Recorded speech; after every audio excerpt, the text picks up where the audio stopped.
Bismillahirrahmanirrahim. Assalamualaikum warahmatullahi wabarakatuh.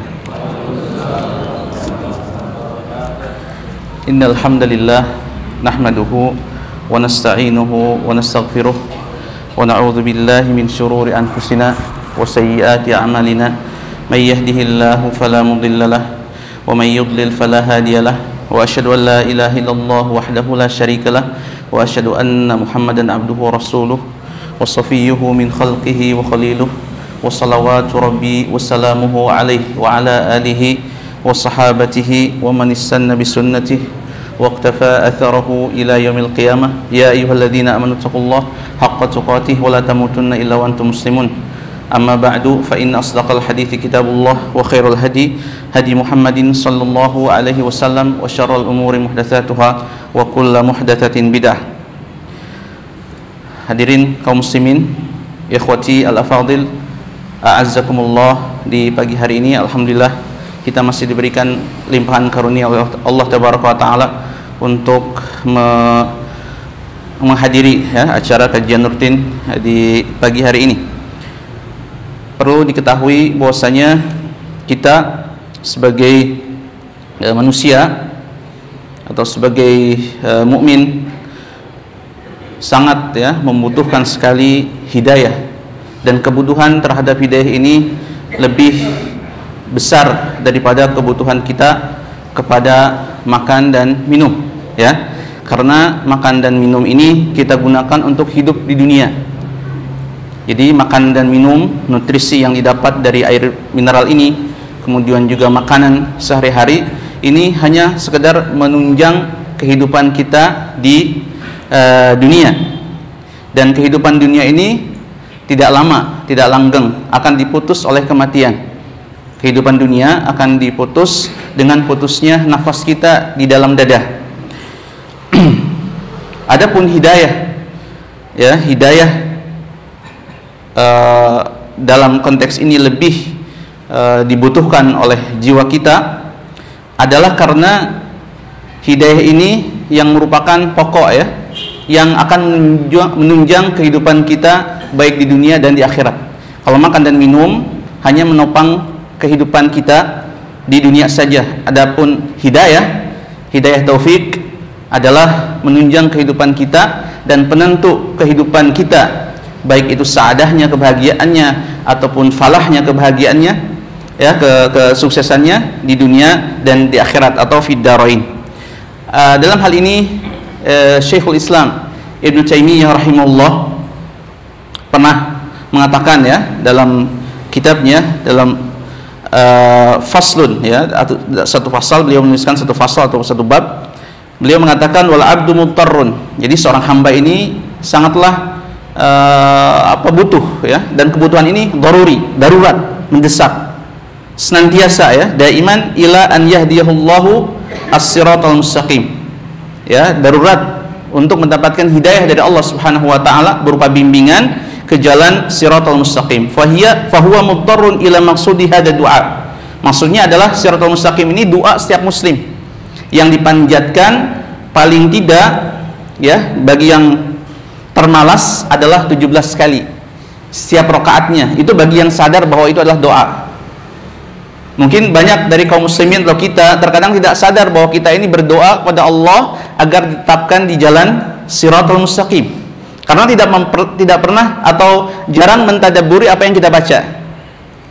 Pikirannya kosong, ke jalan, ke permainan, ke rumah, padahal dia sedang menggerakkan bibirnya ihdinas siratal mustaqim, tetapi tidak sadar apa yang dia ucapkan. Yang sadar saja ini paling tidak 17 kali, apalagi ditambah dengan salat nafilah. Fa innahu la najata minal azab.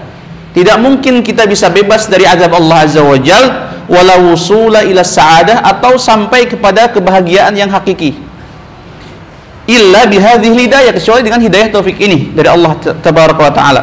Faman fatahu fahuwa imma minal maghdub alaihim wa imma minad dhalin wa hadzal huda la yahsulu illa bihudallah. Jadi kalau seorang seorang hamba luput dari hidayah taufik ini, pasti akan menjadi dua golongan, entah itu maghdub alaihim, seperti orang-orang Yahudi, berilmu tetapi tidak mau beramal, ya. Atau golongan yang kedua yaitu waladhdallin, orang yang beramal tapi banyak beramal tanpa ilmu. Nah, dan Allah Tabaraka wa Ta'ala pernah, ya, menambahkan, beliau Ibnu Taimiyah rahimahullah pernah mengatakan ataupun pernah berfirman kepada nabinya sallallahu alaihi wasallam setelah peristiwa sulhu al-Hudaybiyah dan baiat Ridwan, inna fatahna laka fathan mubina liyaghfira laka Allahu ma taqaddama min dhanbika wa ma ta'akhkhara wa yutimma ni'matahu 'alaika wa yahdiyaka siratan mustaqima.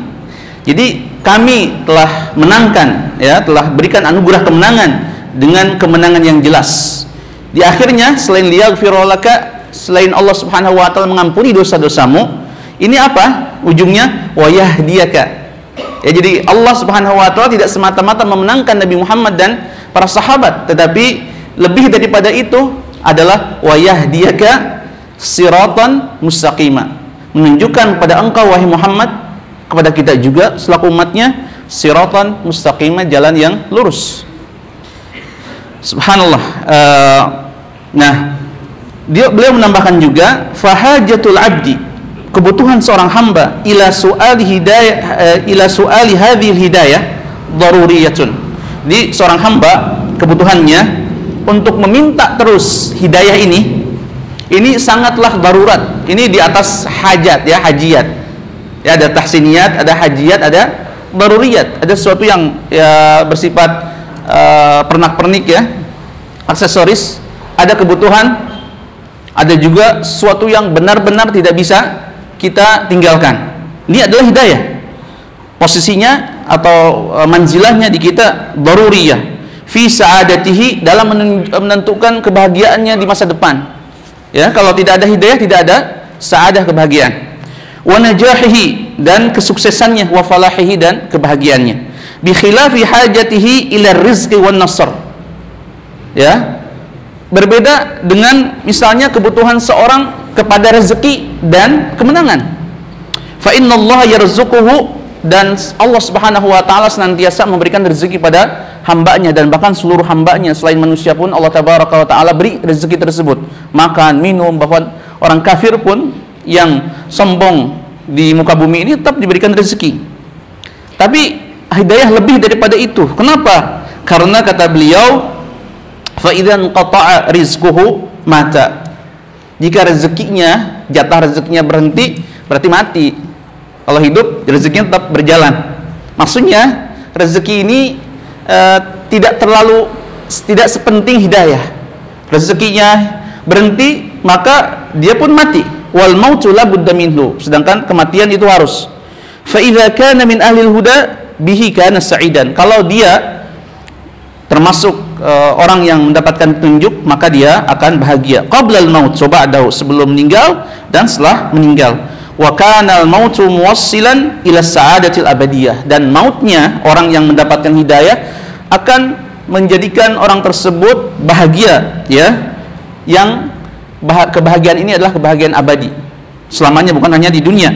Wa kadzalika nasr, dan juga kemenangan dalam perang, ya, dalam jihad misalnya. Idza qaddara annahu ghuliba, jika ditakdirkan dia kalah, tanda kutip kalah maksudnya dikuasai oleh musuh, kemudian terbunuh atau syahid, hatta qutil fa innahu yamutu syahida, meninggalnya di peperangan dia syahid, ya. Wa kana al-qatlu min tamamin ni'mati fatabayyan al-hajat anna al-hajata ila al-huda a'zamu min al-hajati ila an-nasri wal rizqi. Jadi kebutuhan kita terhadap hidayah ini lebih daripada kebutuhan kita daripada rezeki di dunia ini dan kemenangan di dalam peperangan.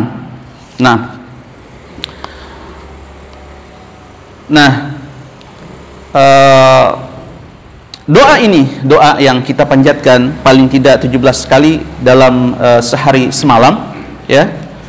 Ini merupakan doa untuk kebahagiaan yang hakiki dan hidayah yang tam, ya. Fal huda at-tammu a'zamu ma yahsulu bihi rizqu wan nasru, fatabayyana anna hadha ad-du'a jami'un li kulli matlubin wa hadza mimma yubayyinu laka anna ghairal Fatihati la yaqumu maqamaha.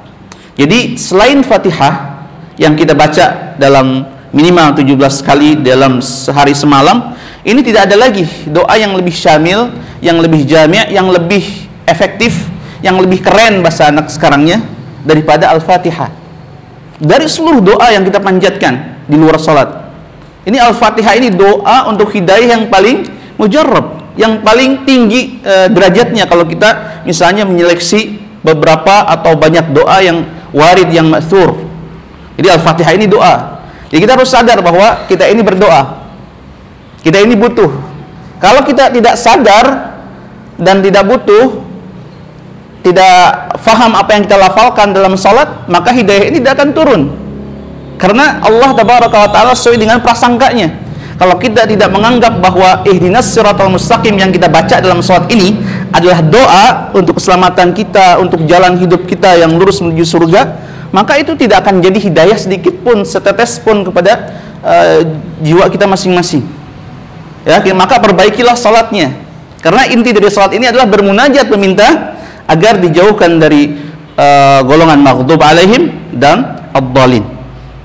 Nah, Ibnu Qayyim menambahkan bahwasanya walamma kana su'alu al-hidayah ila siratal mustaqim, ketika permintaan hidayah kepada siratal mustaqim ini adalah merupakan permintaan seorang hamba yang paling agung, ya, paling berharga untuk seorang hamba tersebut untuk mendapatkan anugerah yang paling mulia di hadapan Allah Tabaraka wa Ta'ala, yaitu Allah Tabaraka wa Ta'ala mengajarkan itu semua kaifiyat su'alihi, bagaimana tata cara meminta hidayah tersebut. Jadi Allah tidak semata memerintahkan kita meminta hidayah, tetapi Allah pula mengajarkan cara bagaimana kita meminta hidayah tersebut, ya.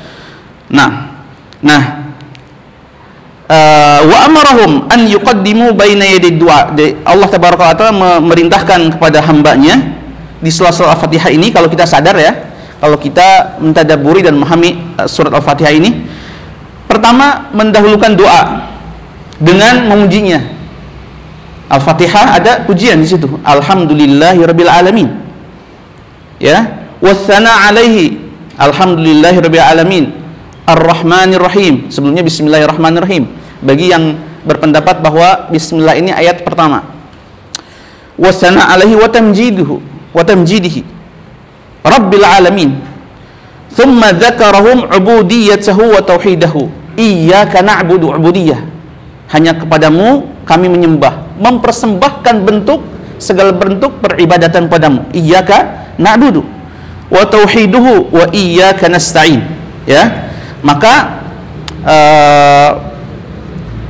setelah itu adalah ihdinas siratal mustaqim. Jadi Al-Fatihah ini dibagi dua, menjadi dua penggalan wasilah atau tawassul dengan sifat Allah Tabaraka wa Ta'ala, dengan ubudiyahnya dan dengan panjatan doa. Pertama adalah tawassala ilaihi, seorang hamba ketika membaca surah Al-Fatihah, dia bertawassul kepada Allah Subhanahu wa Ta'ala bi asma'ihi wa sifatihi. Mana asma wa sifatnya? Bismillahirrahmanirrahim, ar-Rahman, ar-Rahim, alhamdulillahi rabbil alamin, maliki yaumiddin, ya. Kemudian yang kedua, sebelum meminta hidayah taufik, tawassala ilaihi bi'ubudiyatihi. Mana bentuknya? Adalah iyyaka na'budu, mengikhlaskan ubudiyah kepada Allah, wal isti'anatu bihi subhanahu, ya, meminta pertolongan hanya kepada Allah Tabaraka wa Ta'ala. Jadi sebelum ihdinas siratal mustaqim, Allah ajarkan kita memujinya dengan asma dan sifat, kemudian memurnikan ubudiyah dan isti'anah kepadanya. Baru setelah itu adalah meminta doa ihdinas siratal al-mustaqim, yaitu siratal ladzina an'amta alaihim waladdallin. Nah, kenapa kita diharuskan meminta hidayah terus? Atau kebutuhan kita lebih dari segalanya, dari makan dan minum, ya, kemudian lebih daripada tadi rezeki dan nasr, kemenangan dalam peperangan jihad fi sabilillah. Karena kita yang pertama seluruhnya tanpa pertolongan Allah itu tidak akan mendapatkan hidayah.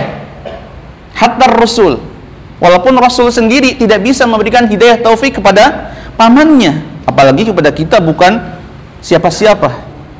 Ya, kullukum dhalun dalam hadis qudsi illa man hadaituhu fastahduni.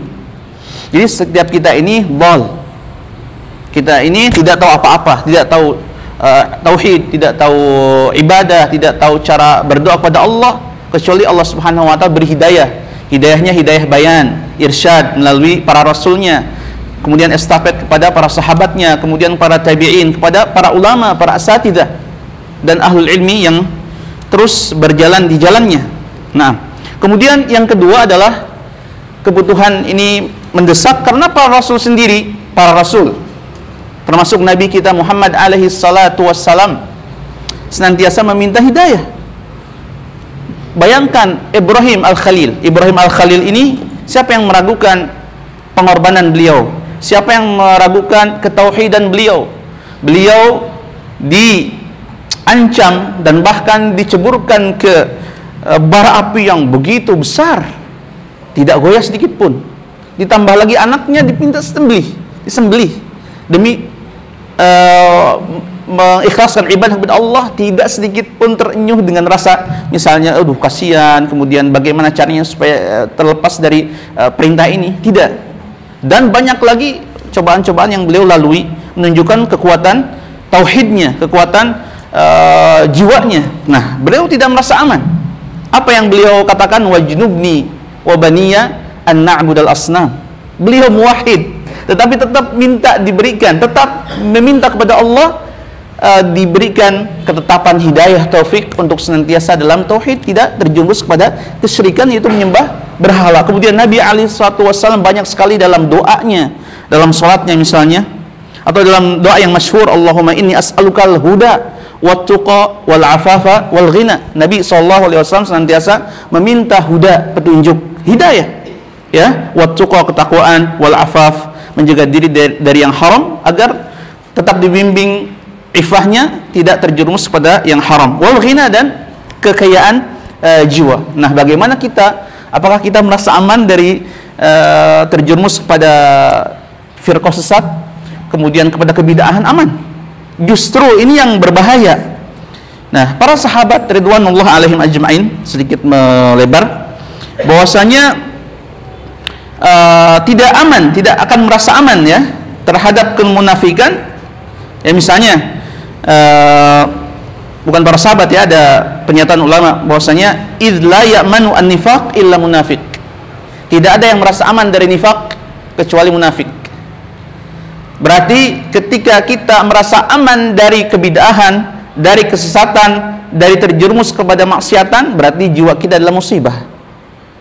Jadi seorang mukmin itu tidak merasa tenang dari kemunafikan, dari kesesatan. Jadi kapanpun Allah Subhanahu wa taala bisa merubah diri seseorang, makanya minta terus kepada Allah Azza wa Jalla. Misalnya kata Ibnu Abi Mulaikah, adraktu 30 min ashabin Nabi sallallahu alaihi wasallam kulluhum yakhafuna nifaq. Kulluhum yakhafu an-nifaq ala nafsi. Saya mengetahui 30 dari sahabat yang mereka ini khawatir terjerumus kepada kemunafikan. Sahabat. Dan bahkan Umar bin Khattab radhiyallahu ta'ala anhu, Umar bin Khattab radhiyallahu ta'ala anhu pernah berkata ya, meminta kejelasan kepada sahibus sir An-Nabi alaihi salatu wassalam. Siapa dia? Hudzaifah. Apa kata beliau? Unshidukallah, hal sammani laka Rasulullah. Apakah namaku tercantum di list daftar para munafikin? Ini Umar bin Khattab. Bayangkan bagaimana kita, tidak, bukan siapa-siapa, bukan Al-Faruq, bukan Khulafa Rasyidin, Allahu Akbar, bukan sahabat Nabi SAW, bukan tabi'in, merasa aman dari kemunafikan, merasa aman dari kesesatan, merasa aman dari ketika menjelajah berselancar di sosmed, di YouTube, apa aja dilahap. Subhanallah, tidak pernah berdiskusi dengan ustadz, tidak pernah berdiskusi dengan teman, semuanya dilahap, yang dibaca, tidak ada, aman semuanya ya. Sehingga dalam membaca bukunya pun atau menonton suatu konten pun tidak ada ta'awud, tidak ada misalnya doa untuk keterjagaan diri dari kesesatan dan hal-hal yang melenceng daripada siratal mustaqim. Ya, sehingga yang dibaca, yang ditontonnya tidak berkah. Ya, nah. Kata beliau, qala Hudzaifah, la, tidak mungkin. Tidak, wahai Umar bin Khattab, wala uzakki ba'daka ahada. Kami tidak mentazkiyah setelahmu seorang pun. Nah, ini subhanallah tidak ada tumakninah dalam hidayah ya. Rasul sendiri minta, dan para rasul selain Nabi Muhammad SAW pun senantiasa meminta hidayah kepada Allah. Yang kedua, yang ketiga ya, Allahu huwal hadi. Jadi Allah lah yang memberikan hidayah. Allah memberikan hidayah. Satu yang zat yang bisa memberikan hidayah. Siapapun tidak ada yang memberikan hidayah taufik itu. Misalnya wa innallaha lahadil ladzina amanu ila siratal mustaqim, atau man yahdihillahu fala mudhillalah wa man yudlil falan tajida lahu waliyan mursyida. Barang siapa yang disesatkan Allah, tidak ada seorang pun wali penolong yang dapat menunjukkannya ke jalan yang benar. Nah ini ada beberapa macam hidayah ya secara umum, dan tingkatannya yang disebutkan oleh macam dulu ya, dua, yaitu yang disebutkan Al-Qurtubi, misalnya hidayatul dalalah ya. Hidayah dalalah itu ada hidayah petunjuk yang berupa ilmu dan penjelasan. Ini yang dimampuhi atau yang bisa dikerjakan oleh makhluk, yaitu oleh Nabi dan pengikutnya, dan kita semua bisa memberikan hidayah bayan kepada siapapun. Hidayatu dalalah, istilah Al-Qurtubi rahimahullah, wa innaka latahdi ila siratim mustaqim. Yang kedua adalah hidayah ta'yid wa taufik.